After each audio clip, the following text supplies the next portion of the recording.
Excelente. Empezamos la grabación entonces. Muy buenos días a todos.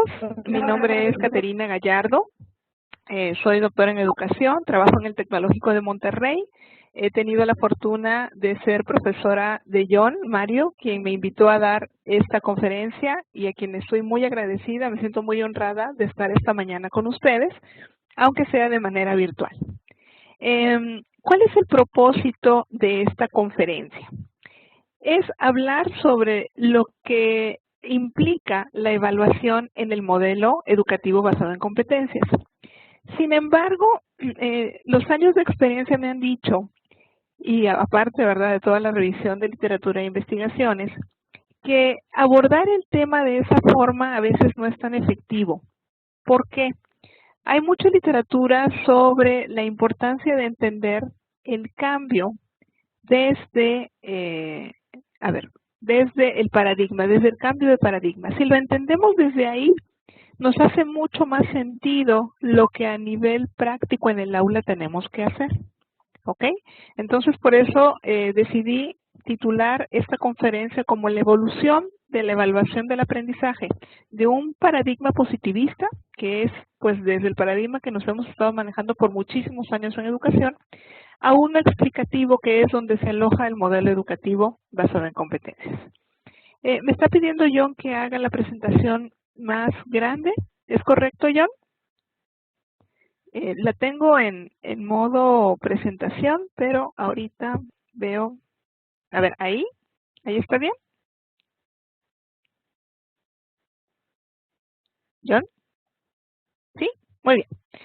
Bueno, pues entonces vamos a hablar sobre este tema durante la siguiente hora y John hizo una colección de preguntas, ¿verdad? Que vamos también a ir respondiendo a lo largo de este proceso. Para poder hacer este momento un diálogo que fluya, yo lo que les pediría es que después de la presentación, si tienen más preguntas, las hagan por el chat.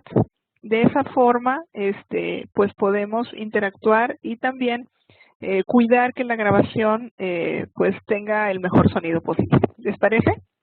Bien, empezamos. Entonces, les decía, en los siguientes 60 minutos, pues vamos a abordar estos tres temas. Primero, ese cambio de visión que les acabo de comentar sobre la evaluación del aprendizaje en los últimos años, qué está sucediendo con esta práctica tan importante en el proceso de enseñanza-aprendizaje.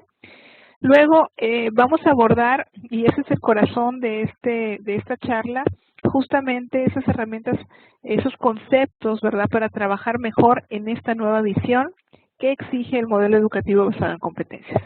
Y finalmente algunas recomendaciones para evaluar el desempeño de los estudiantes. Muy bien, pues vamos al primer punto, que justamente se trata de este cambio de visión de la evaluación del aprendizaje en los últimos años. ¿Qué sucede? Estamos como maestros sin duda atravesando algunas dificultades, ¿verdad?, a la hora de evaluar. Y esas dificultades se presentan especialmente por estos tres puntos. No quiero decir que sean los únicos, pero en efecto, pues como maestros estamos pasando por un cambio bastante abrupto, ¿verdad?, en la forma de instrucción. Y a veces esta forma de instrucción nueva que se nos exige, pues viene sin una capacitación previa o una capacitación muy insípida, no suficiente, ¿verdad? Y además a eso, pues tenemos que sumarle el hecho de que existe pues un tiempo, ¿verdad?, para aprender esa curva de aprendizaje y a veces pues no tenemos ese tiempo suficiente para asimilar estos cambios. Además, pues dentro de esas exigencias necesitamos aprender a diseñar nuevos instrumentos y no sabemos cómo integrarlos. A veces, de repente los vemos alguna vez, ¿verdad?, en algún libro, en alguna conferencia, pero eso no es suficiente para tener pues los conocimientos necesarios para diseñar estos nuevos instrumentos que se integran en este modelo educativo por competencias. Entonces, pues esa es una segunda dificultad. Otra es justamente el poco tiempo que tenemos para preparar actividades en la línea, ¿verdad?, que nos exige el modelo por competencias y pues pasan dos cosas. O adoptamos actividades ya diseñadas que vienen en algún libro, que vienen en algún proyecto que pensamos que nos podrían servir, pero pues terminamos adoptándolas y no necesariamente con el tiempo pues para adaptarlas, ¿verdad?, a nuestra situación, a nuestro contexto, y no nos cuadra, ¿verdad?, cómo vamos a utilizar esas actividades si en esencia pues no hemos tenido, reitero, ni el tiempo suficiente ni la capacitación suficiente para hacerlo. Entonces sí, esto es una situación que no solamente se está viviendo aquí en México, entiendo que se está viviendo muchísimos países que están apostándole al modelo por competencias, pero pues estamos justamente en esa curva de aprendizaje. Muy bien. ¿Por qué quiero hablarles hoy primero de este cambio de paradigma? Yo creo que es importante reflexionar sobre cómo hemos estado enfocando el proceso educativo y cómo se tiene que enfocar ahora desde este modelo educativo basado en competencias. Hemos venido trabajando desde un enfoque positivista, es decir, pues la educación ha estado muy influenciada de este modo, ¿verdad?, de ver la vida, el conocimiento, la ciencia, y es pues enfocarse en los resultados. Hay que colectar pruebas muy específicas para probar que un aprendizaje ha sido logrado. Tratamos como de limpiar, ¿verdad?, algunas variables intervinientes que puedan ahí, más que dar una explicación del resultado, a veces lo vemos como que interrumpe el resultado, ¿verdad? Entonces tratamos de hacer situaciones muy controladas para poder evaluar el aprendizaje. Y también pues valoramos más estos procesos técnicos instrumentales, ¿verdad? De cómo estamos midiendo el aprendizaje y hasta qué punto en una escala, en México es del 0 al 100, entiendo que en Colombia es diferente, tal vez es del 0 al 4, si no me equivoco. Bueno, en esa escala numérica, pues dónde está, ¿verdad?, ubicado el alumno y específicamente en qué punto necesitamos pues asignar, en este caso, una cifra que refleje su aprendizaje. Ese es desde el punto de vista positivista. Ahora el cambio, ¿qué nos exige, verdad, ver el proceso educativo desde otra perspectiva, con otros ojos, desde, del 1 al 5? Gracias, Libardo. ¿Qué nos exige ver este cambio de paradigma ahora? Pues exige que pues cambiemos la perspectiva y ahora que nos enfoquemos en un proceso que más que dé mucha valía al resultado, también dé mucha valía al proceso. Es decir, no podemos explicar, ¿verdad?, cómo el alumno llegó a cierto punto que tal vez es el deseado, sin necesidad de entender el proceso. Aquí sí es muy necesario entenderlo. ¿Ok? Hay que colectar evidencias de forma holística, o sea, ya no es esa prueba específica, ¿verdad? Ese examen, ese ensayo, esa tarea que nos va a dar luz sobre su aprendizaje, sino aquí hay que hacer un cúmulo de evidencias, ¿verdad? En un continuum que el alumno va a ir haciendo y va mostrando su progreso en el aprendizaje. Entonces aquí es muy necesario tener esa visión pues más global. Luego, por supuesto, hay que apreciar el contexto y por tanto las variables intervinientes. Aquí no estamos quitando paja, como decimos aquí en México.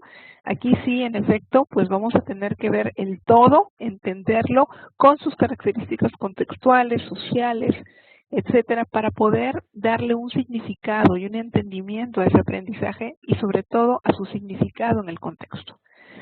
Y por último, pues también hay que darle valor al proceso y al resultado individual, ¿ok? Pero además hay que tener muy en cuenta el impacto que ese aprendizaje está teniendo también en el grupo y en el contexto.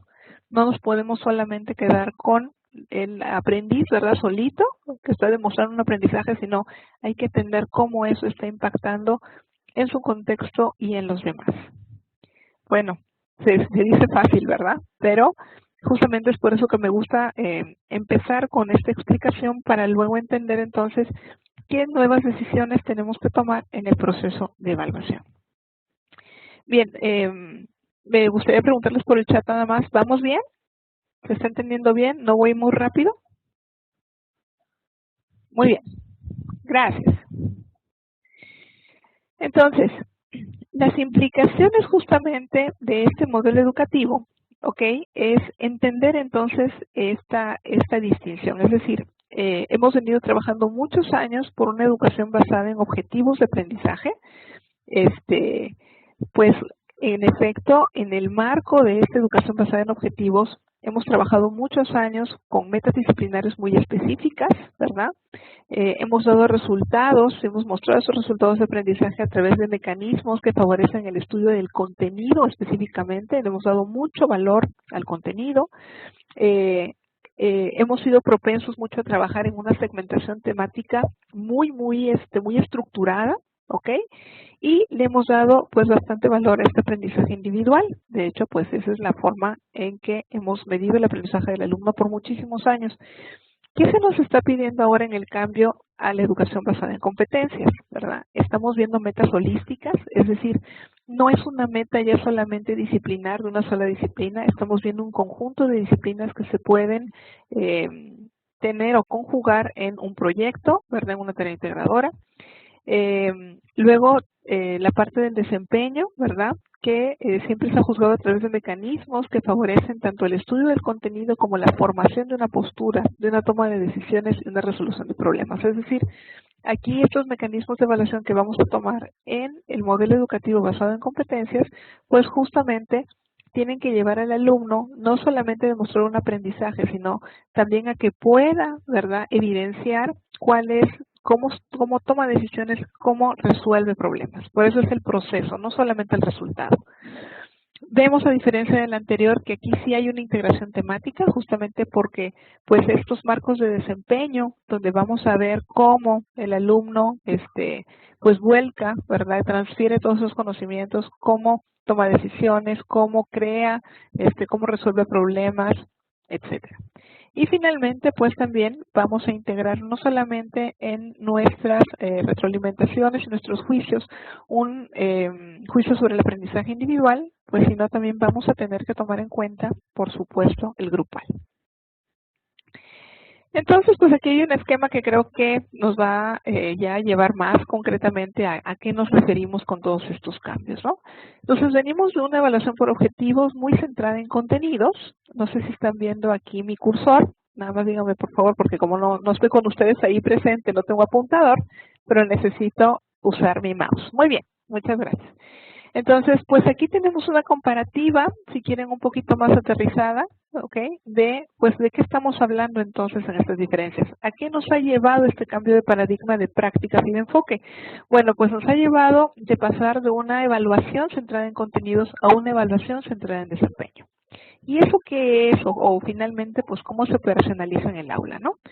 Pues venimos de un enfoque donde, en efecto, pues esos mecanismos, ¿verdad?, más individuales, muy controlados, para poder medir qué tanto el alumno ha aprendido, pues ha centrado mucho en el examen. No quiere decir que haya sido el único mecanismo, pero sí ha tenido, pues, un papel bastante primordial, ¿verdad?, protagónico en todo el proceso de evaluación.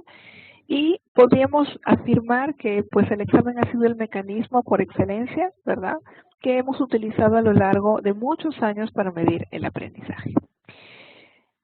En contrario aquí, en contraposición, pues ahora desde esta perspectiva basada en competencias, pues tenemos en vez del examen, o sea, quiero ser muy clara, no es que lo hayamos descartado por completo, pero pues ya dejó de tener un papel preponderante, pues tenemos justamente el reto de diseñar estos proyectos integradores o estas tareas integradoras, que son mecanismos que nos permiten estimar de una mejor manera, de una manera global, el nivel de desempeño. ¿Ok? Tal vez aquí hemos, pues siempre, ¿verdad?, padecido de esto, por más que nos hayamos esforzado. Creo que todos los maestros reflexionamos sobre esto. No queremos que nuestros alumnos estudien para pasar. Eso es, pues nada práctico y no permite la transferencia de conocimiento para solucionar problemas de nuestra sociedad. Sin embargo, estudiar para pasar, ha sido algo que, pues justamente el mismo enfoque y la misma manera de llevar la evaluación, pues derivó muchas veces en esto, ¿no? Y que no es lo que estamos buscando. Estudiamos para aprender, no para pasar un examen. Pero las prácticas y el enfoque pueden haber llevado también a estas malas prácticas, ¿no? Pues, ¿por qué? Porque se esperan respuestas únicas, ¿verdad?, que podamos medir, controlar. Pues los contenidos, vamos a decirles, si son pasivos, son pasivos en tanto no los vemos en una aplicación. Queremos que los alumnos memoricen, ¿verdad? Comprendan, analicen, pero todo esto se plasma en una respuesta de un examen. Se enfatiza mucho la memorización. Y estos ejercicios o tareas pues conducen, ¿verdad?, que el alumno pueda ir acumulando puntos para tener una buena calificación al final. Y también prepararlos para tener una buena calificación en el examen. ¿Cuál es la diferencia con esta evaluación centrada en desempeño? Entonces, no esperamos respuestas únicas, ¿verdad? En efecto, pues estamos tomando en cuenta el contexto y las características individuales y lo que cada quien aporta al proceso, pues vamos a esperar entonces también respuestas diversas. Y eso no quiere decir que no sean valiosas, al contrario, tenemos que valorarlas en el contexto.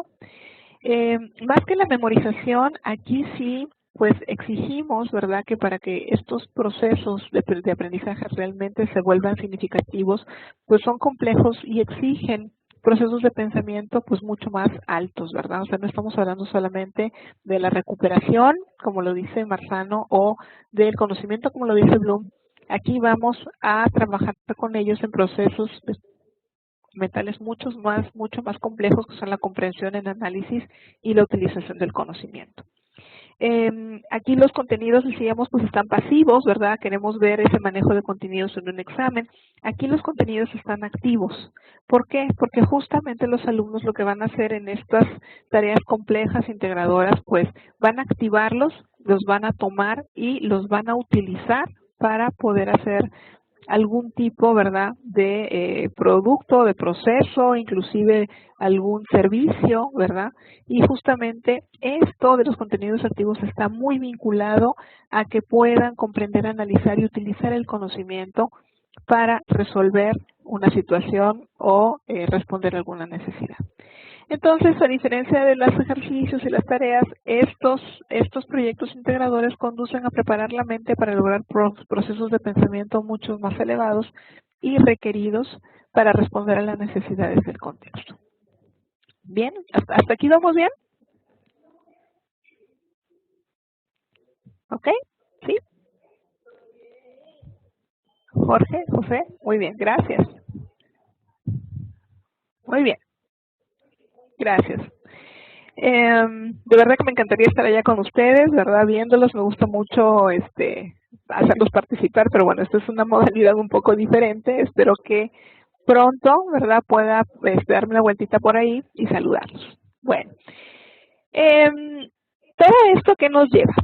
A ver, entonces, recapitulando, hemos estado hablando del cambio de paradigma, ¿verdad? Entendiendo cuáles son los enfoques de cada uno de ellos, qué es lo que exige el paso de uno a otro, cómo eso se traduce en una pedagogía por objetivos, cambiando una pedagogía por competencias, cómo uno está centrado más en los contenidos, otro está centrado pues mucho más en el desarrollo de esas capacidades, de esas habilidades de una manera holística. Y esto es finalmente pues una estructura, ¿verdad?, que nos permite entonces entender cómo aplicar todo ese nuevo enfoque en las decisiones que tomamos tanto en la planeación de la evaluación como en la didáctica. Hay un principio en la evaluación, bueno, no en la evaluación, en el modelo educativo basado por competencias, que espero lo hayan escuchado, que se dice que la evaluación es primero. Cuando pues los expertos en este modelo educativo dicen que la evaluación es primero, no hay que entenderlo como que primero hay que tomar exámenes, hay que hacer un diagnóstico, hay que dejar tareas, ¿verdad?, desde el primer día. No, no se refieren a eso. Cuando dicen que la evaluación es primero, es que en lo primero que hay que pensar cuando decidimos optar por este modelo es en los marcos de desempeño que vamos a planear para poder entonces pues empezar a trabajar en el perfil de egreso. Este esquema dice lo siguiente. Entonces tenemos el perfil de egreso, ustedes tienen un perfil de egreso de educación básica, ¿verdad?, educación secundaria, media, superior, en las diferentes disciplinas, ¿ok? Entonces, este perfil de egreso no está ahí pintado, ¿verdad? No son palabras bonitas como simplemente es una meta, ¿verdad? O es un marketing, ¿verdad? Ah, mira, si pongo estas maravillas, ¿verdad?, de mi egresado, entonces voy a tener muchos alumnos. Si estamos pensando así, ahí empezamos mal. El perfil de egreso es un compromiso, ¿ok? Cuando ponemos algo en el perfil de egreso es que sabemos que somos capaces de cumplirlo. Eso es uno de los primeros, ¿verdad?, vicios que tenemos que romper cuando nos comprometemos realmente a trabajar por competencias. ¿Por qué? El perfil de egreso es punto de inicio y punto de fin, ¿ok? Es cíclico. Este perfil de egreso, por supuesto, ¿verdad?, si decimos que nuestro alumno va a ser capaz de demostrar ciertas capacidades al finalizar un año escolar, al finalizar un segmento o un nivel educativo, pues entonces están contenidas aquí en este perfil una serie de competencias con que están vinculados, por supuesto, con un complemento o con un conocimiento, ¿verdad?, disciplinar o de varias disciplinas, pero que hace alusión también a un contexto o a una condición. Es decir, no está aislado, ¿verdad? No podemos decir que los mismos problemas que resuelve, vamos a decir, un ingeniero, ¿verdad?, en una zona minera, ¿ok?, va a ser los mismos problemas que va a resolver un ingeniero en una zona, pues vamos a decir, cerca del mar. Son contextos, son condiciones diferentes, ¿ok?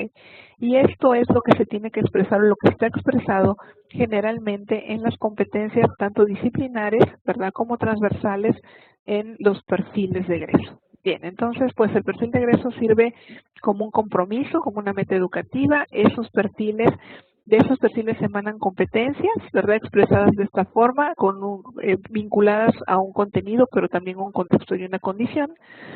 Y a partir de esta declaración, entonces, es ahí donde empezamos a realmente reflexionar cuáles van a ser esos marcos de desempeño.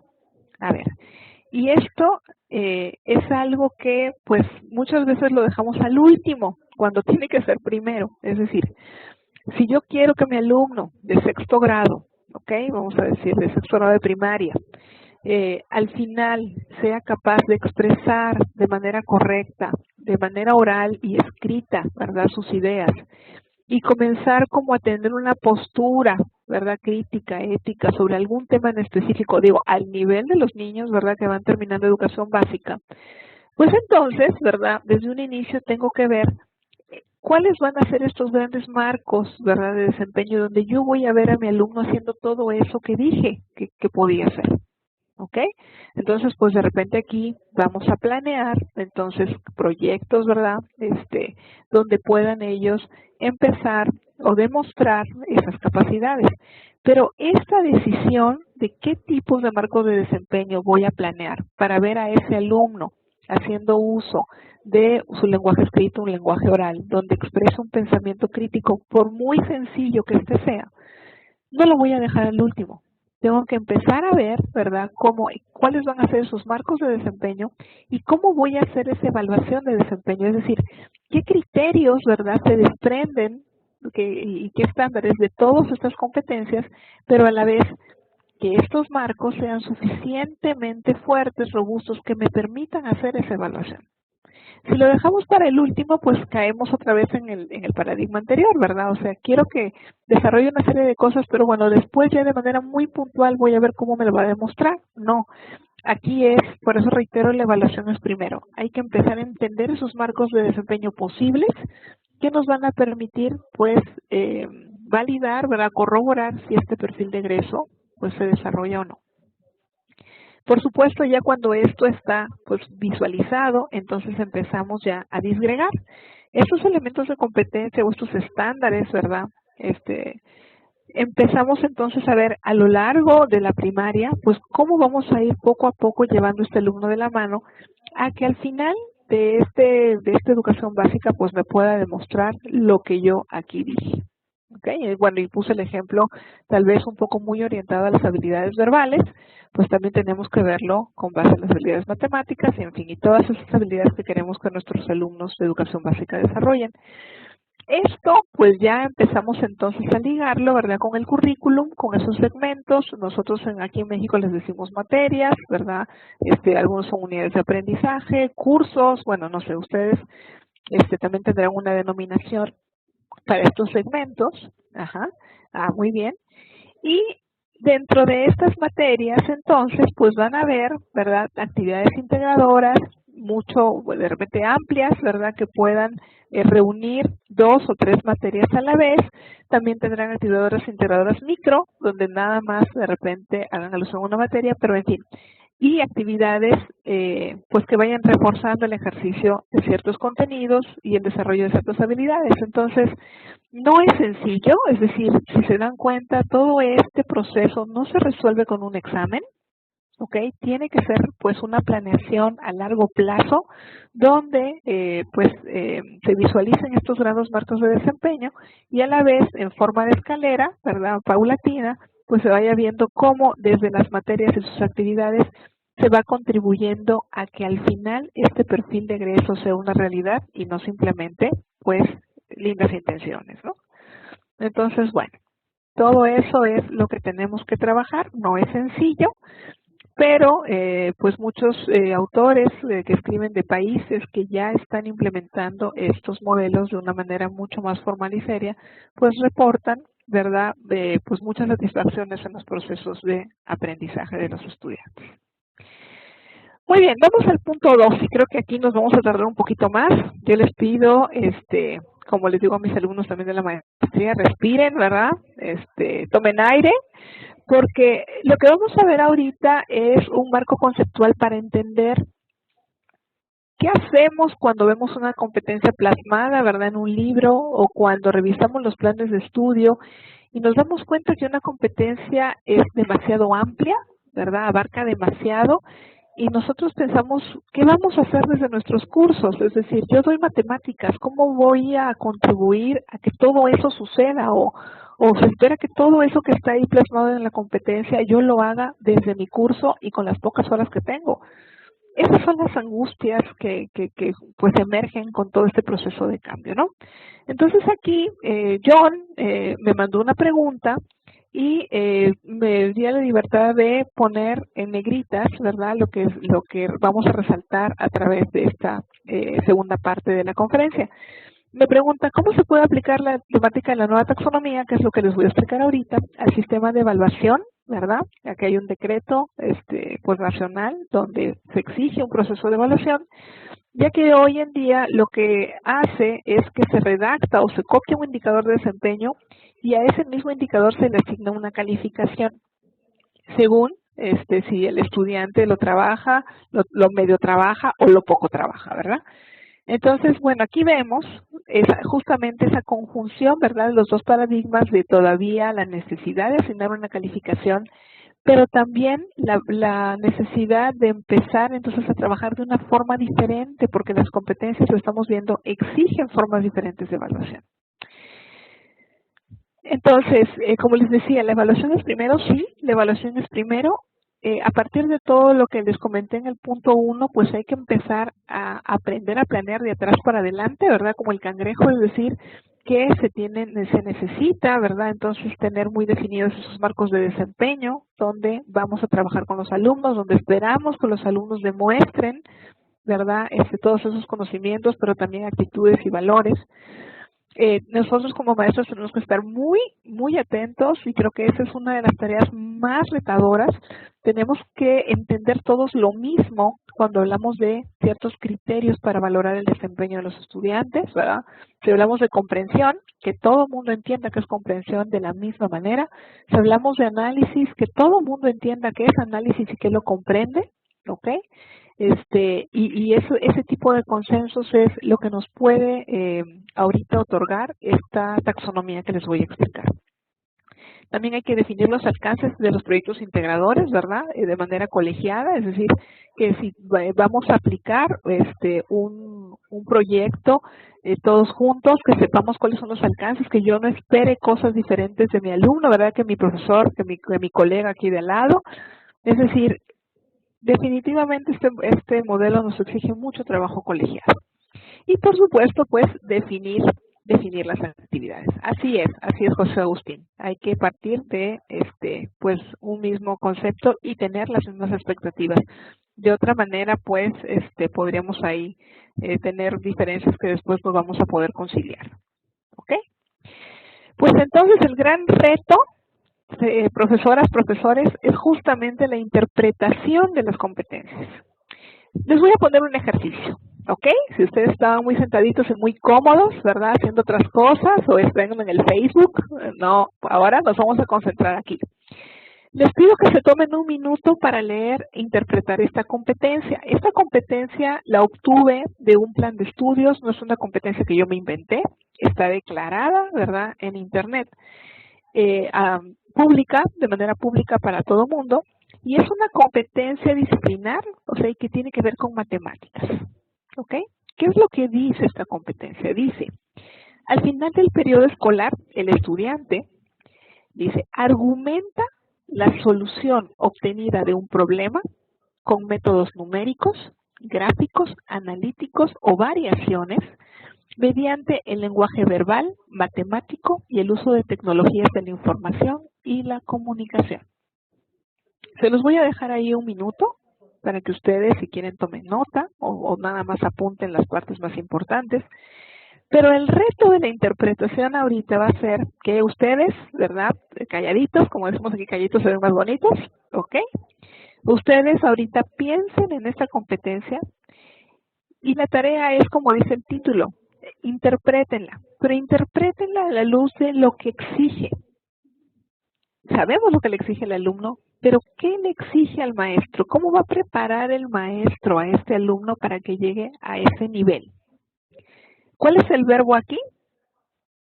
¿Cuál es el verbo que nos está dictando? ¿A dónde debe de llegar? A ver, ¿quién me dice por el chat?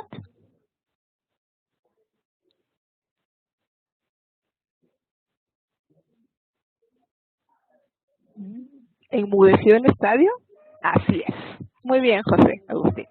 Argumenta. Entonces, aquí lo que está pidiendo es que el alumno argumente, ¿verdad? Como dicen los gringos, whatever that means, o sea, lo que sea que eso signifique. Vamos a ver cada quien cómo está interpretando ese argumenta la solución, ¿verdad?, obtenida de un problema con métodos numéricos, gráficos, analíticos, variaciones, mediante un lenguaje verbal, matemático y el uso de las tecnologías de la información y la comunicación. Muy bien, entonces les voy a dar, les decía, ya hablé mucho, les voy a dar un minuto por reloj, ¿ok?, para que ustedes ahorita traten de pensar muy bien cuáles son sus implicaciones, qué estamos entendiendo por argumentar. Y esas notas las vamos a guardar porque al final de este segmento las vamos a comentar. ¿Ok? Les doy un minuto.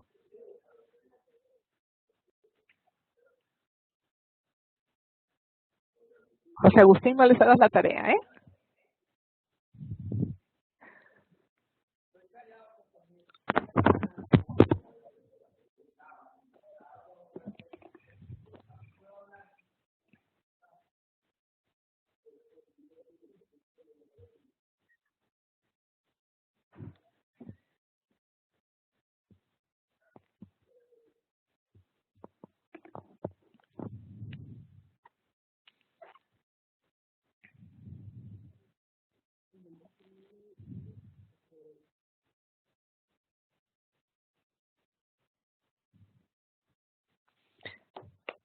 Muy bien. Vamos a tiempo, nos queda todavía unos 45 minutos de sesión. Entonces, como les decía, bueno, ustedes se van a quedar con esas notas. Yo espero que las hayan ya hecho en sus cuadernos o en alguna hoja paralela en sus computadoras, ¿ok? Y la vamos a retomar al final de este segmento. Muy bien, vamos a ver. Bien, les decía que les iba a explicar la nueva taxonomía y aunque esta filmina parezca incomprensible, ¿verdad? Así está como que un poco cargada de información, no se preocupen, los voy a llevar paso a paso por ella, ¿ok?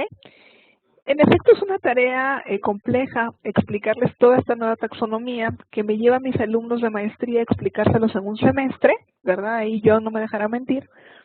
Y explicárselas en una sesión en 10 minutos, pues es todo un reto. Pero creo que vamos a lograrlo. Total es una explicación, no nos vamos a volver expertos en el manejo de la taxonomía, pero sí, reitero, es un marco conceptual muy interesante para empezar entonces a entender cuáles son los alcances de estas competencias que creo que, les repito, es uno de los retos que tenemos como maestros. Muy bien. Esta nueva taxonomía, esta nueva taxonomía la elaboraron los autores Marzano y Kendall en el 2007. Bueno, ya tenían trabajándola muchos años, pero la última obra, la más actualizada, es la de 2007. Se basa en la de Bloom. Yo creo que todos los maestros conocemos la de Bloom, ¿verdad? Que empezó en 1954 y que pues seguimos utilizando en muchos de los casos. Pero esta nueva taxonomía pues ya trae consigo 50 años más, ¿verdad?, de estudios en el área de psicopedagogía y por supuesto nos orienta con mucha más precisión sobre cómo trabajar con los alumnos para que lleguen a esos procesos de pensamiento más complejos. ¿Qué es lo que dice? Dice que todos nosotros cuando somos aprendices, no importa qué edad, no importa de qué tarea, ¿verdad?, si es académica o de la vida cotidiana, cuando nos enfrentamos a estas nuevas tareas, siempre tenemos dos caminos. Dice, o aceptamos el reto de aprender, ¿verdad? O no aceptamos el reto de aprender y continuamos haciendo lo que estábamos haciendo. ¿Cuál es la diferencia? Cuando aceptamos una nueva tarea, vamos a hacer un ejemplo, vamos a decir, ninguno de nosotros sabe manejar un auto, ¿ok? Ninguno. Y nos dicen, bueno, ¿quieres aprender? Y decimos, sí, queremos aprender. Si es que sí queremos aprenderlo, es porque pues hay una necesidad, ¿verdad?, de, no sé, de movilizarnos. Podemos tener muchos motivos por cual sí queremos aprender. Pero si la respuesta es sí, esta nueva taxonomía primero nos explica que se activan 3 sistemas en nuestro pensamiento, ¿ok? Bien, entonces, cuando sí tenemos la intención de aprender algo nuevo, dice que lo primero que se activa en nuestro cerebro es un sistema que los autores le denominaron sistema self. No lo he traducido al español porque no encuentro una palabra pues más idónea, ¿verdad?, que el ser, ¿ok? El sistema self. Bueno, este sistema self lo que hace es justamente empieza un proceso interno de valorar si es que eso que vamos a aprender realmente es importante, ¿ok? Si es que estamos motivados, si es que pues nos causa ciertas emociones, ¿verdad? En su mayoría pues positivas, ¿ok? Y también pues también tenemos como un autoconcepto de qué tan eficientes podríamos ser aprendiendo esa nueva tarea. Les decía, les ponía el ejemplo de aprender a manejar, pero puede ser un nuevo idioma, ¿verdad? Clases avanzadas de estadística, en fin, lo que nosotros querramos aprender. ¿Ok? Muy bien, el sistema se ofo propio. Muy bien, gracias. Entonces, aquí se explica por qué es tan importante la motivación. Creo que todos como maestros en nuestras clases, ¿verdad?, de pedagogía, ya sea en la escuela normal o en las carreras de educación, nos han hecho mucho énfasis que cuando empezamos a una clase tenemos que motivar al alumno y a veces eso nos queda como, pues no tan claro, ¿no? ¿Por qué tengo que empezar a motivarlo? Si es esto. Tenemos que activar primero este sistema. Si el alumno por sí mismo, ¿verdad?, no trae una motivación intrínseca sobre el aprendizaje de algo, bueno, nosotros pues estamos ahí para provocar esa motivación, ¿no? Entonces, una vez que se activa este sistema, pasamos a un segundo sistema que también se activa cuando estamos por aprender algo. Y ese sistema es el metacognitivo. ¿Qué es lo que sucede aquí? Aquí lo que explican es que este sistema metacognitivo nos permite entonces establecernos ciertas metas, estar conscientes de los procesos y tener claridad y precisión de cómo vamos a aprender. Les voy a decir lo siguiente, cuando John los invitó a esta conferencia, ¿verdad? No sé si los invitó, les hizo manita de puerco, pero bueno, ustedes están ahí, ¿verdad? Escuchando esta conferencia. Tal vez algunos de ustedes hoy en la mañana, sabiendo que iban a escuchar esta sesión, dijeron, bueno, hoy voy a escribir, ¿verdad? Y a mí me gusta mucho escribir las sesiones y por más de que haya PowerPoint o que esté el audio, yo aprendo mucho escribiendo, ¿no? Otros dicen, no, yo voy a estar muy atento al audio porque yo soy más auditivo, en fin, nos conocemos, sabemos cómo aprendemos, ¿verdad? Hemos ido aprendiendo a lo largo de todos estos años como estudiantes y sabemos cómo aprendemos, entonces este sistema cognitivo nos va delineando, pues, cuáles van a ser las mejores estrategias para que ese aprendizaje suceda. Una vez que se activan estos dos sistemas, entonces se activa el cognitivo, ¿ok? ¿Qué es lo que pasaba con la taxonomía de Bloom? Bloom se enfocaba directamente en esto, ¿ok? En el sistema cognitivo. No pasaba por estos dos, no nos explicaban muy bien estos dos, ¿ok? Ahora, a diferencia de Bloom, Marzano y Kendall dicen, a ver, en vez de 6 niveles o un séptimo que salió en la actualización del 2008 con Bloom, aquí vamos a enfocarnos en 4 niveles muy específicos, que son: el alumno recupera la información, es decir, pues la trae de su memoria, ¿verdad?, permanente a una memoria de trabajo. Puede recordar una fecha, puede recordar detalles, puede, etcétera, ¿no? Luego de la recuperación, entonces comprende, finalmente analiza y al final utiliza ese conocimiento para tomar decisiones, resolver problemas, experimentar o investigar. Entonces, aquí otra vez, nada más dando una recapitulación a esta primera parte de la taxonomía. Esta taxonomía nos explica qué sucede cuando empezamos con una nueva tarea, qué sistemas de nuestro pensamiento se activan previos a realmente ya, entre comillas, pensar, ¿verdad? Y que dentro de ese pensamiento hay niveles que tenemos que respetar. Entonces el reto, maestros, es ver cómo nuestras actividades, cómo lo que decidimos como una tarea, ¿verdad?, como un proyecto, lo que decidimos como de repente dejarles un ensayo, un mapa mental, conceptual, no sé, la actividad que ustedes normalmente dejen, pues cómo está ayudando a que estos procesos se generen en el alumno, ¿no?, y los trabajen. Bueno. Otra cosa que no explicaba Bloom y que sí lo explican estos autores, que es fundamental, es que estos procesos, sí, Libardo, después vamos a hacer un ejemplo y justamente es el ejercicio, por eso les puse el ejercicio al principio. Es que estos procesos no están aislados, ¿ok? Por supuesto que les tenemos que sumar los conocimientos, ¿verdad?, esos contenidos que le damos al alumno en las disciplinas. Y hay que estar bien conscientes de algo, dicen los autores. No todos los contenidos son iguales. El cerebro humano no procesa igual los contenidos declarativos que los procedimentales. Cuando estamos conscientes de eso, entonces tomamos también mejores decisiones sobre las actividades que le vamos a dejar al alumno. Porque no solamente sabemos qué proceso de pensamiento necesitamos que ejerzan, también nos damos cuenta de cómo están nuestras disciplinas, ¿ok? Y qué carga, ¿verdad?, tienen. Por ejemplo, vamos a decir, aprender un segundo idioma otra vez, inglés, ¿ok? Inglés, en efecto, pues tiene, ¿verdad?, como cualquier idioma, pues mucha parte de información. Hay que aprender palabras, hay que aprender a estructurar oraciones, ¿verdad? Hay que saberlas describir en el tiempo, ¿ok? Pero aprender un idioma, como aprender matemáticas, como aprender computación, también exige unos ciertos procedimientos, ¿ok? Hay que aprender, ¿verdad?, desde la gramática y su conjunción con pues partes pragmáticas, culturales, cómo empezar a estructurar, ¿verdad?, desde una oración hasta un discurso.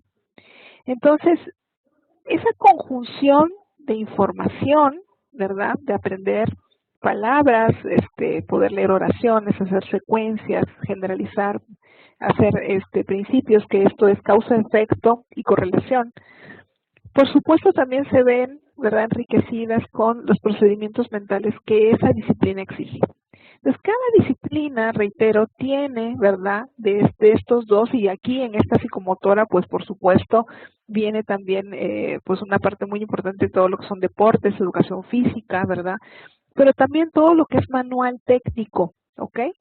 Entonces, cuando sabemos, reitero, cuando ya dominamos que un proceso de pensamiento va acompañado de información, procedimientos mentales y en algunos casos psicomotores, y sabemos identificar muy bien cuáles son esos detalles, entonces podemos tomar mejores decisiones sobre qué actividades ponerle al alumno, ¿verdad?, para que empiece a dominar estos procesos y llegue idealmente, ¿verdad?, a utilizar esos conocimientos, ¿verdad?, para poder generar soluciones, para poder tomar decisiones, para poder investigar.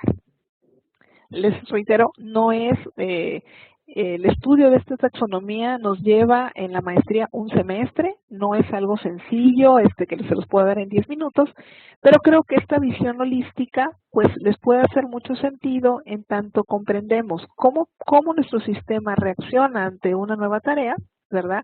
Cuáles son los niveles a los que tenemos que llevar a los alumnos en su proceso cognitivo, pero tomando en cuenta la naturaleza de nuestras disciplinas.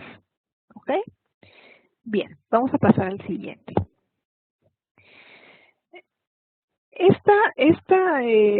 Este marco conceptual para poder entonces leer de una mejor manera las competencias nos va a ayudar, repito, a tomar esas decisiones para poder hacer una planeación mucho más rica, sabiendo pues que hay marcos de desempeño donde tenemos que ver el aprendizaje del estudiante. ¿Ok?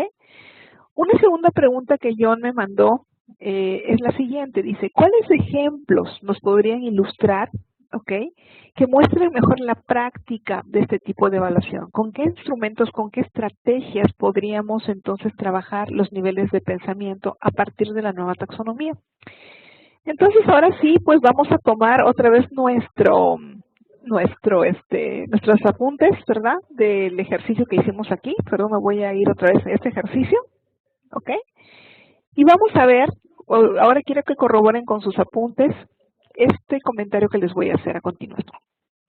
Muy bien, dice, cuando nos apropiamos de los conceptos, es decir, cuando sabemos usar este tipo de taxonomía, que nos revela, ¿verdad?, cuáles son nuestros procesos de pensamiento y cómo integrar el contenido, entonces podemos tomar decisiones sobre esa competencia que alguien más hizo, ¿verdad? No sé, de repente allá la Secretaría de Educación, el Ministerio de Educación dicta las competencias de educación básica.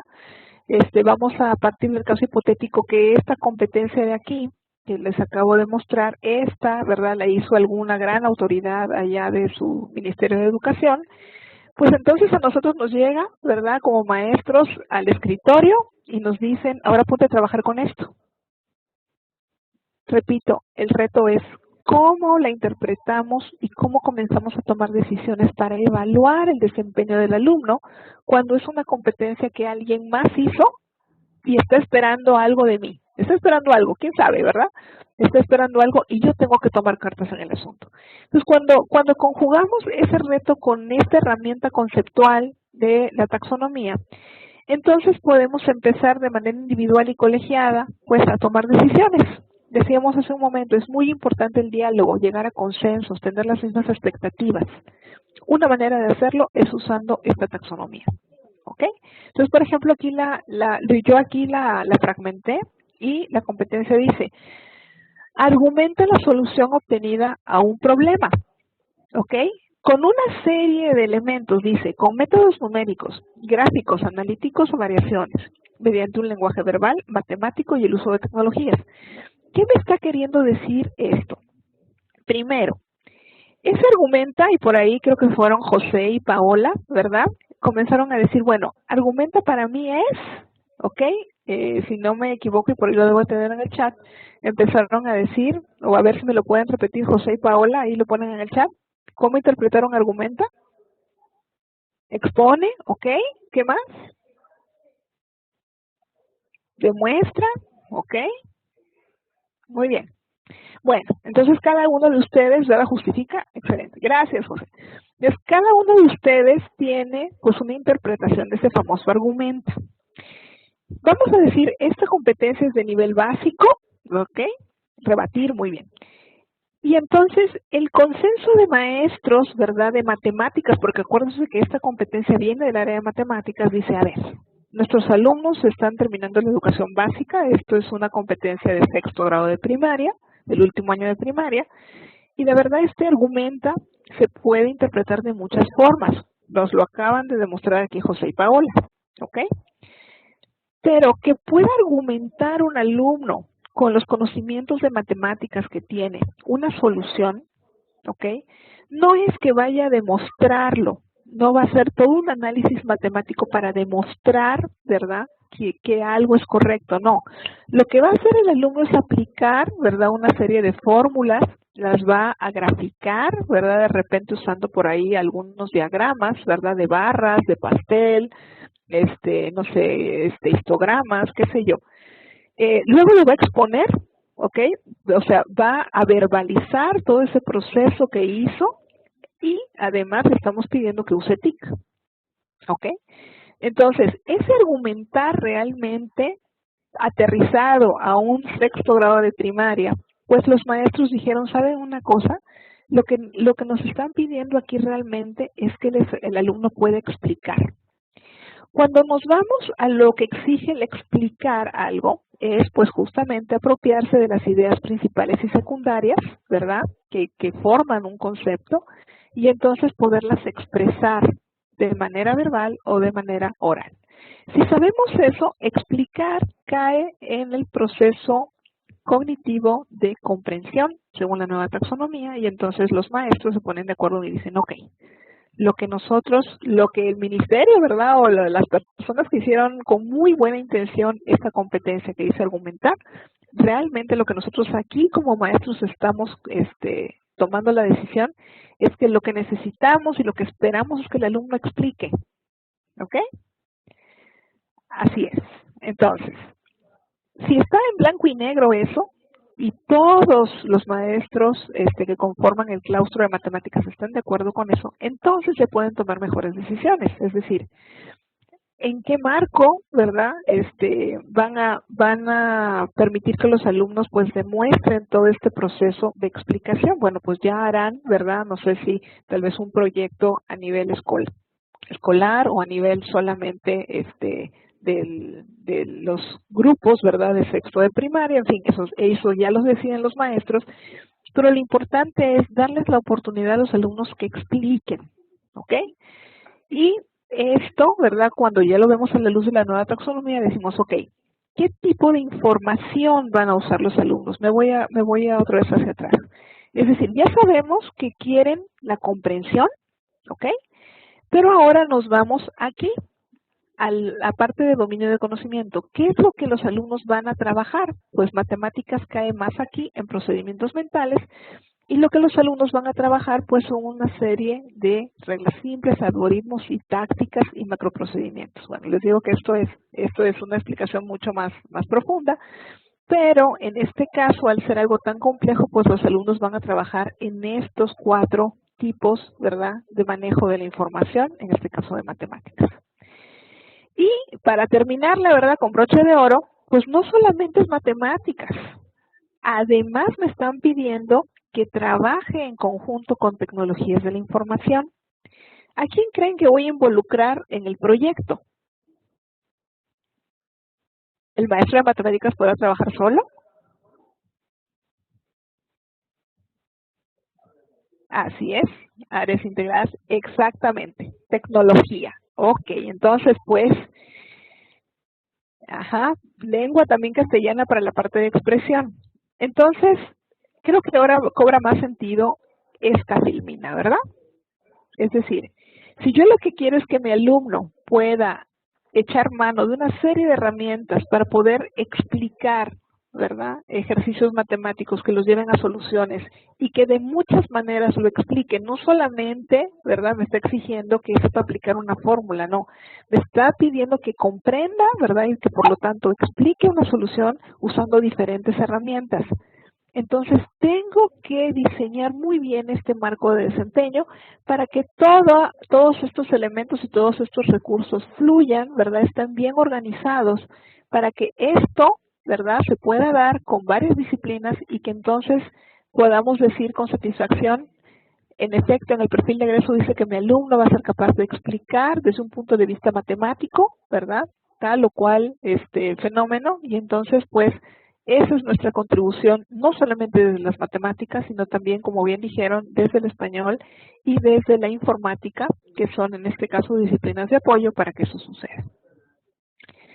Entonces, pues yo creo que nos tiene que quedar muy claro que no solamente es el diálogo, no solamente es el conocimiento taxonómico, sino ambos los que tenemos que echar mano para que la evaluación realmente suceda como debe suceder. ¿Bien? Otro ejemplo, aquí les comento, ¿verdad? Bueno, partiendo también de este mismo caso, entonces lo que se espera, como bien dijeron aquí, es que el alumno, ¿verdad?, pase por todos estos procesos, es decir, no solamente debe identificar ciertas fórmulas, no solamente tiene que saber aplicarlas para resolver un problema matemático, además tiene que usar las tecnologías y tiene que saber explicar.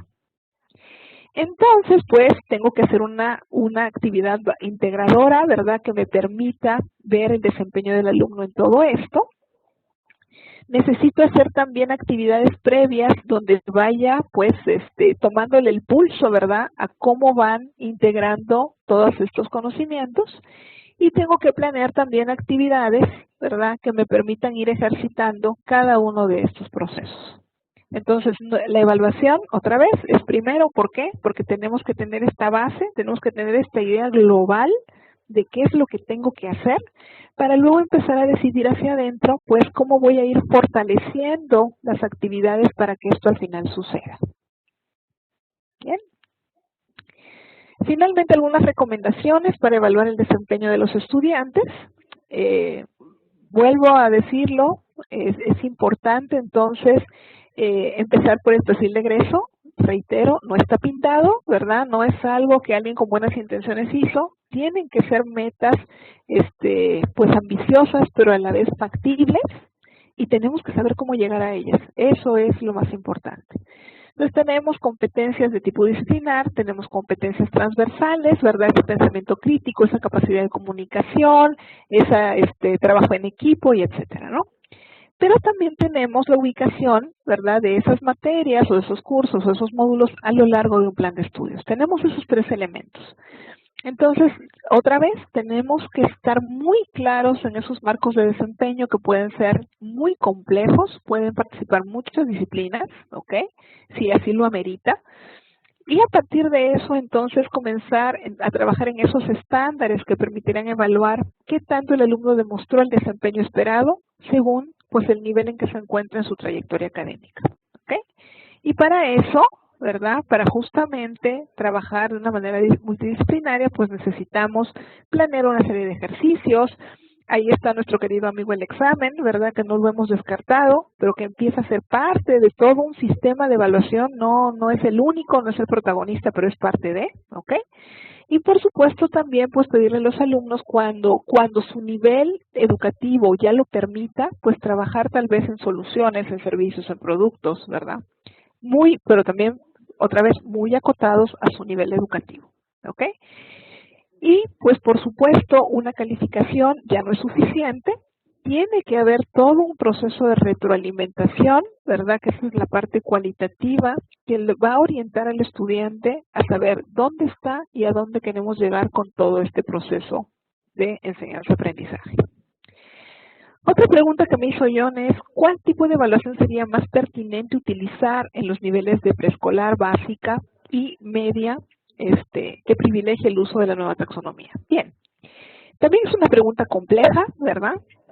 Pero yo les diría, bueno, esa es una lista muy pequeñita, no es exhaustiva, al contrario, tuve que elegir así como que ejemplos muy del uso común, ¿ok?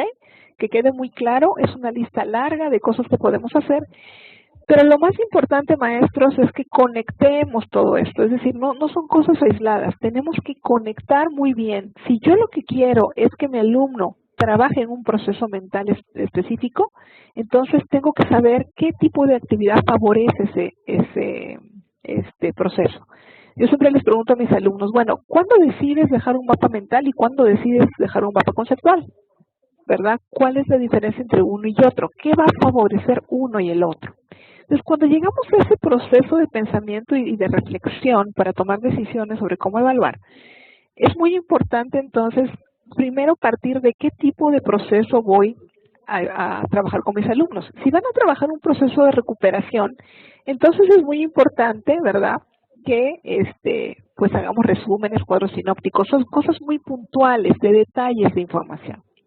Cuando vamos a trabajar en comprensión, que lo que exige la comprensión es justamente distinguir entre lo principal y lo secundario e ir complejizando cada vez más el entendimiento de un concepto, entonces podemos usar mapas mentales, podemos usar tablas comparativas. Cuando lo que queremos es ya pasar a un nivel de análisis, donde tenemos que asociar, jerarquizar, detectar errores e incongruencias y hacer procesos de pensamiento inductivo y deductivo.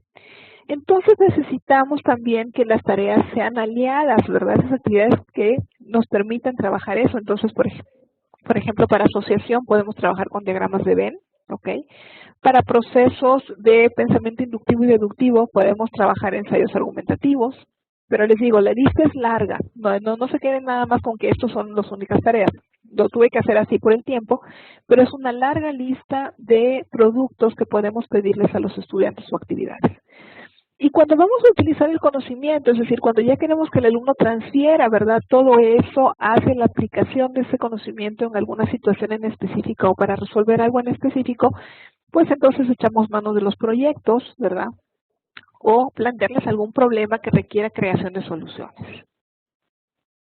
En el caso de preescolar, ¿okay?, que no quiere decir que los alumnos chiquitos no trabajen estos procesos de pensamiento. Por supuesto que los trabajan y muy bien, ¿verdad?, nuestros niños. En recuperación, pues hay juegos especiales para preescolar, por ejemplo, memoramas, ¿verdad? Inclusive hay juegos de identificación de sonidos, ¿ok? En comprensión, pues hay que hacerles muchas preguntas sobre un cuento, no solamente leerlo, sino tal vez preguntarles qué entendieron, ¿verdad? ¿Por qué hacer esos procesos de inferencia? Los niños son muy sensibles sobre eso. Hacer dibujos, ¿verdad?, de secuencias, de eventos, ¿verdad?, de un cuento o de algo que pasó en el día. Todo eso alimenta muy bien los procesos de comprensión. Para el análisis, pues hay que hacer asociación de figuras, de colores, jerarquizar por tamaños, por formas.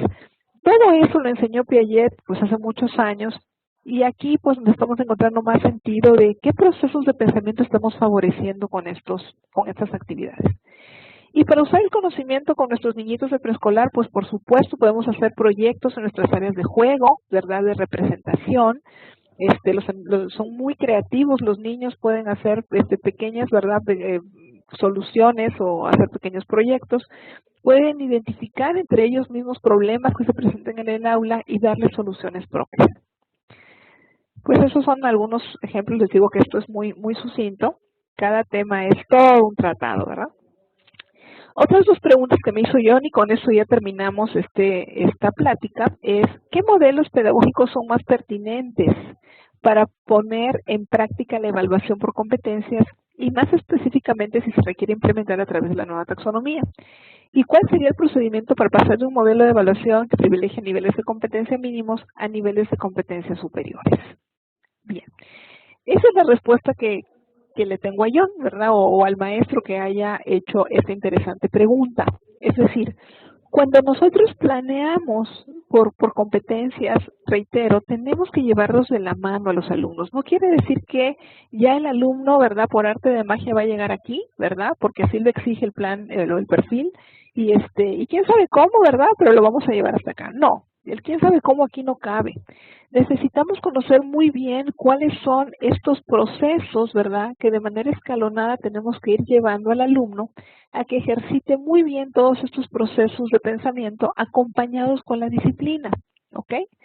Y pues el modelo educativo, bueno, en este caso estamos hablando específicamente de competencias, pero en cualquier modelo, es decir, si lo vemos desde un punto de vista constructivista o conductista, seguimos en lo conductista, o desde un más humanista, el modelo educativo tiene que favorecer en cualquiera de sus versiones que esto suceda, ¿ok?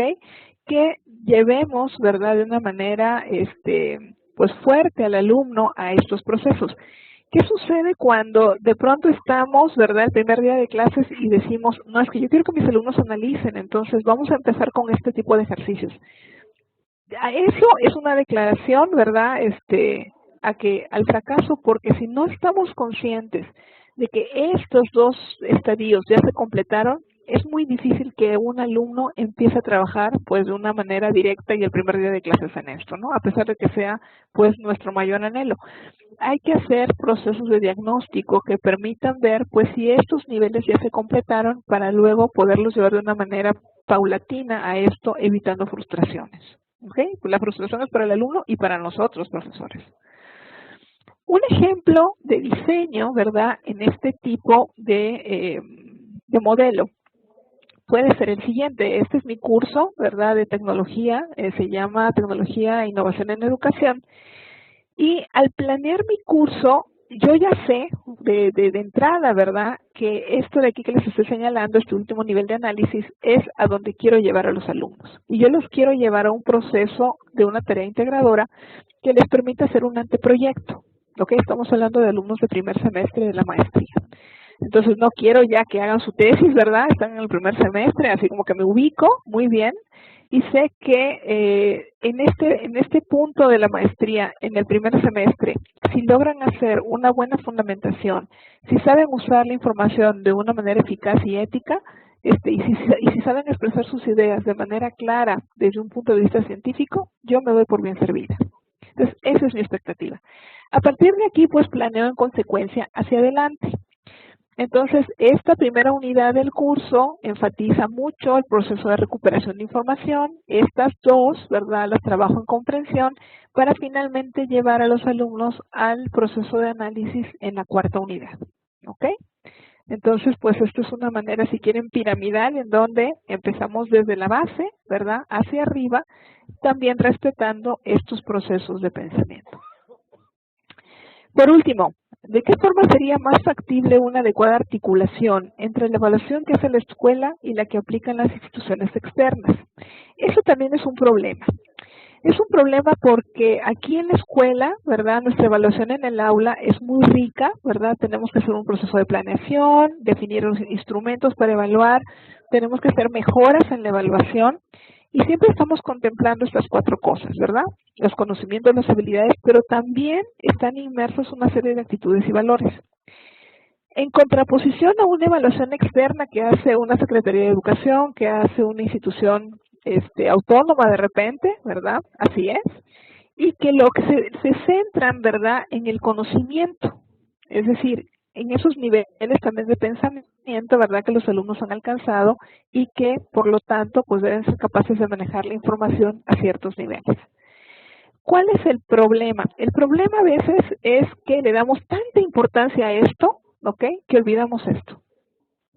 Entonces, aquí la recomendación es que, en efecto, esta evaluación no quiere decir que sea un estorbo, tampoco quiere decir que tengamos que ignorarla, no, al contrario. Por supuesto que esto nos va a dar un reflejo de cómo estamos haciendo esto, pero solamente en parte. Estas evaluaciones externas jamás se equipararán a todo lo que un maestro hace en el aula. Todo lo que un maestro hace en el aula es pues muchas veces pues más importante y más rico, ¿verdad? Así es. Estos exámenes tales como Saber, Enlace, PISA o todo TIMSS o todas estas evaluaciones externas que hacen a los alumnos se circunscriben a esto nada más. Entonces, realmente pues gastar o invertir las horas de la escuela en simplemente responder a esto, pues nos va a alejar mucho de lo que la evaluación de desempeño en el modelo por competencias exige. Entonces sí, hay que tomarla, ¿verdad? Hay que enfrentarla porque no es algo que podamos simplemente ignorar, ¿no? Pero lo que se necesita hacer entonces es un análisis muy concienzudo de qué se exige aquí para que el maestro sepa cómo se trabaja aquí y no descuide también el otro tipo de evaluación que es pues mucho más rica y que le va a dejar más aprendizajes a los alumnos que simplemente esta. ¿Ok? Les entiendo, es difícil, hay que lidiar con los dos mundos, pero es importante pues equilibrar y sobre todo pensar en el alumno, ¿verdad?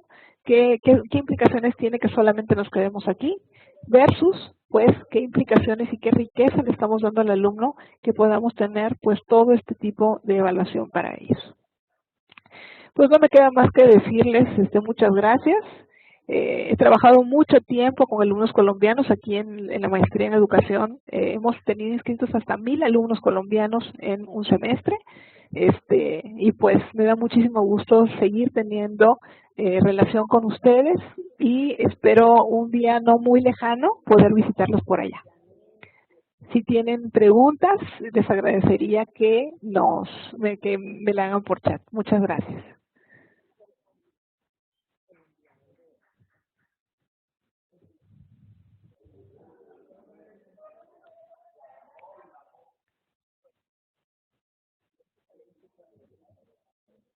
Bueno, ahí no sé si ya me están viendo. Quiero saludarlos a todos y voy a empezar a leer entonces el chat. La presentación ya la tiene John. De hecho, se la mandé el día de ayer para que terminada la presentación de hoy se las pueda a ustedes compartir por correo electrónico. Me voy a permitir entonces empezar a leer algunas preguntas. A ver, vamos a ver por aquí. Vamos a ver, bueno, me dan las gracias. Yo también les agradezco mucho este tiempo. No sé, John, si tú o tus maestros tengan algunas otras preguntas antes de dar por concluida la sesión.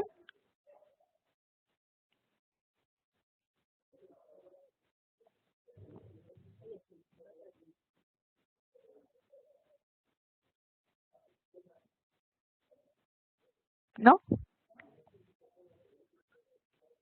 No sé si me están escuchando. Ok, muy bien.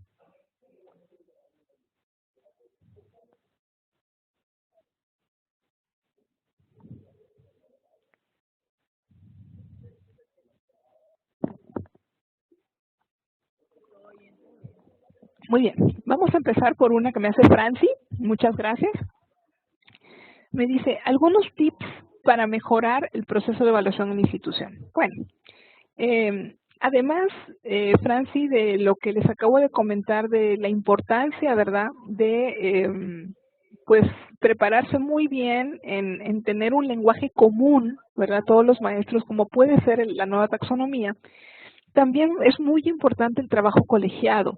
Y eso, Franci, necesitamos ser muy humildes para eso. ¿Y humildes en qué sentido? Pues creo que ya vimos, ¿verdad? Y ustedes lo están viviendo, que trabajar por competencias es mucho trabajo. Entonces, es mucho mejor diseñar, ¿verdad?, este tipo de proyectos complejos donde vamos a ver el desempeño de los alumnos entre varios, que hacerlo uno solo a título personal. Eso, ¿verdad?, después de que se diseña, ahí no se debe dejar. Tiene que haber una evaluación por parte de los maestros de qué tanto ese proyecto, pues, los aproximó a ver el desempeño de los alumnos o no. Entonces, yo lo que les recomendaría es que todos esos procesos los vayan documentando.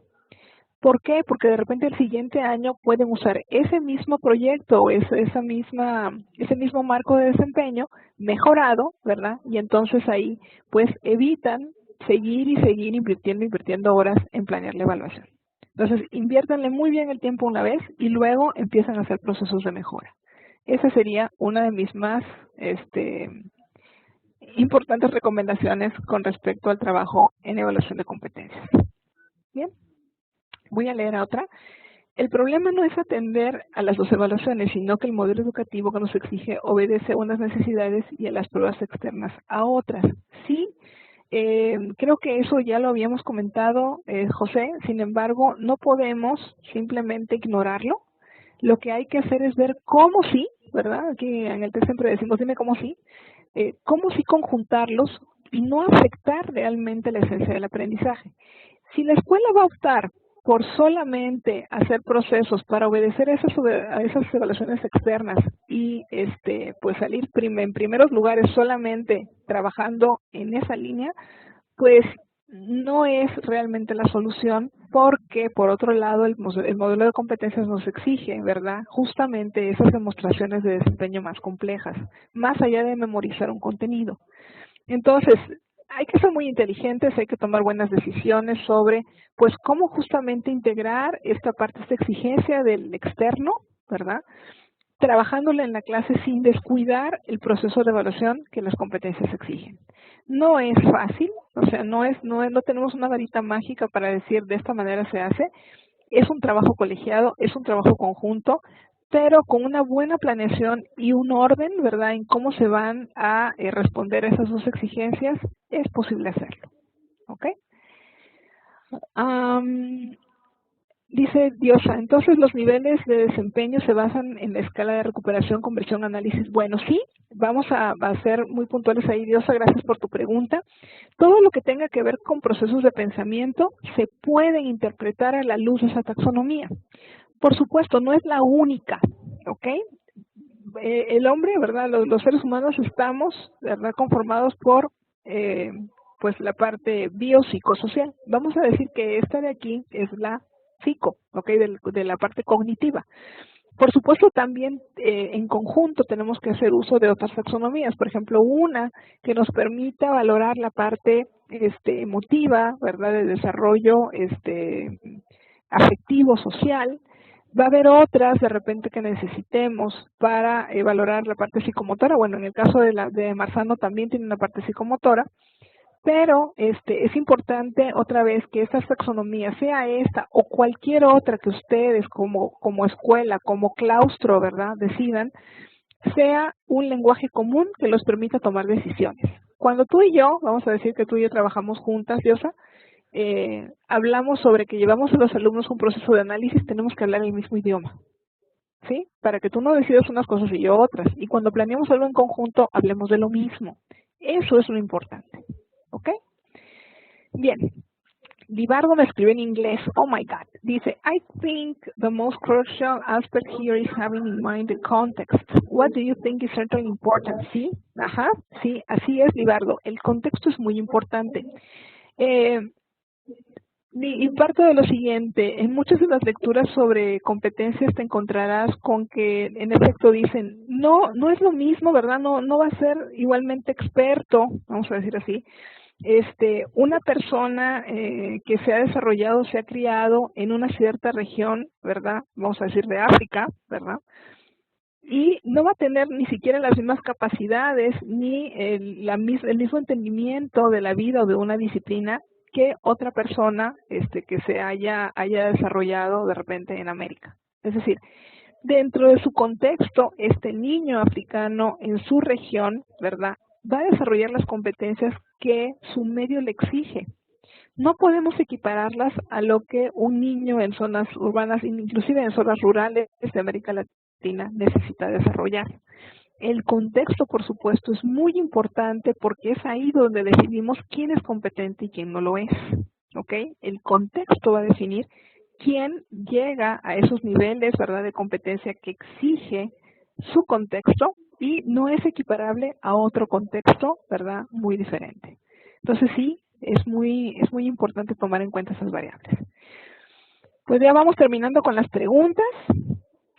Claudia me dice, es complejo pasar de un modelo de competencias cuando como docentes hemos sido formados en un modelo transmisorio, correcto, por eso es que esta sesión la empecé justamente hablando de ese cambio de paradigma, porque sé perfectamente lo difícil que es, ¿verdad? Todos los días, todos nosotros como maestros tenemos que estar reflexionando sobre esas decisiones que tomamos y desde qué punto de vista las estamos tomando, ¿ok?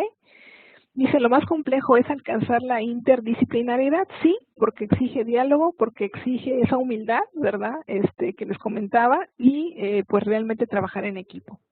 Lo que me preguntas es, ¿cómo poner a dialogar las diferentes áreas para poder alcanzar niveles de competencia que respondan a necesidades de todas ellas? La respuesta es, primero se tienen que apropiar, ¿verdad?, de un concepto, de un marco de referencia en común para que luego entonces puedan dialogar. De otra forma, será muy difícil, ¿verdad?, que entre disciplinas empecemos a dialogar y tomar decisiones si no estamos de acuerdo en cómo trabajar con base en estas competencias. Lo que acabamos de ver en el ejercicio, Claudia, ¿ok? Eso de argumenta, ¿verdad? Argumenta a partir de pues diferentes elementos una solución matemática. Si no estamos de acuerdo en qué significa argumenta y no interpretamos todos, ¿verdad?, a qué nivel estamos hablando y por qué dice ahí argumenta y qué es lo que, pues, entre líneas nos está exigiendo esa competencia, es muy difícil entonces hablarla.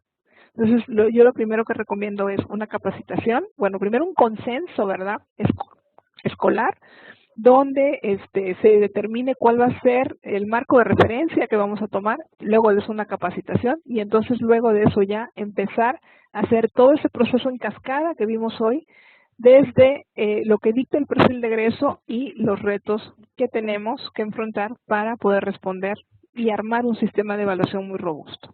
¿Okay? Yo creo que con esto terminamos. Es de Giovanni la pregunta. Cuando se habla de la implementación de un nuevo modelo de la comunidad, bien se puede relacionarse con el contexto, pero ¿en cuánto tiempo podemos ver resueltos? O sea, entiendo, Giovanni, que lo que me quieres decir es ¿cuánto tiempo nos llevaría a hacer todo este proceso, no? Yo creo que la velocidad con que se haga depende mucho de pues llegar a esos consensos. Si vamos a hablar todo un año sobre un consenso y no llegamos a un acuerdo, pues definitivamente estas decisiones van a tardar. Cuando una escuela toma la decisión de empezar de manera escalonada, año por año, haciendo todo este proceso, pues no tiene por qué tomar tanto. Tampoco te digo que va a ser en un mes, eso es bastante irreal.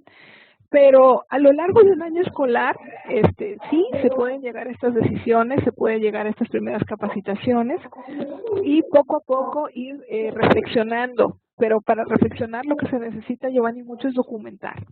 ¿Ok? Entonces, pues de manera pues muy ágil, ¿verdad? Empezar a tomar las decisiones sobre estos marcos de desempeño, documentar, hacer los procesos de metaevaluación y entonces empezar a cimentar todo este trayecto hacia un trabajo por competencias más sólido. Así es.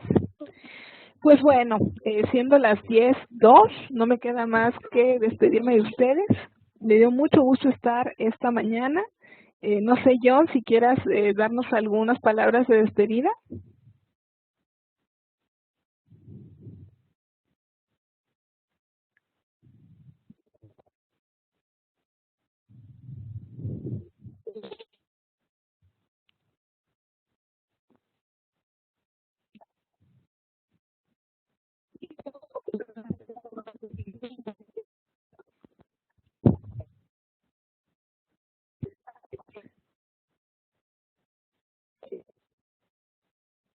A ver, ¿sí?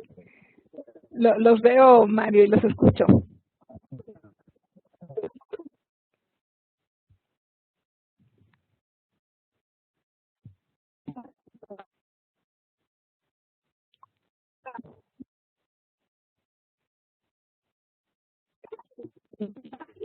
Hola, hola. Sí, ya. Ahora sí. Bueno, ahí ya no se escucha.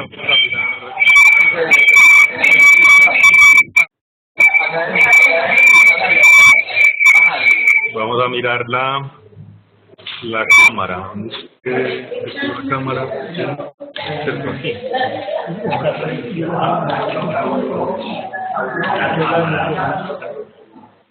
¿Sí ahí? Yo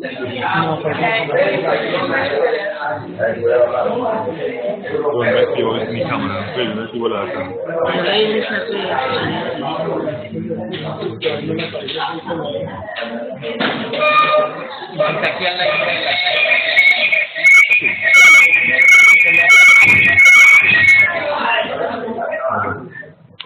Ahí está, y después levantar la pantalla para que haya un poquito lo más fácil. Sí. Sí nos ve ya, profe. A ver, no los veo, pero a ver. ¿Qué ve ahí? ¿Está viendo ahí? Yo Mario, ¿está viendo ahí o no?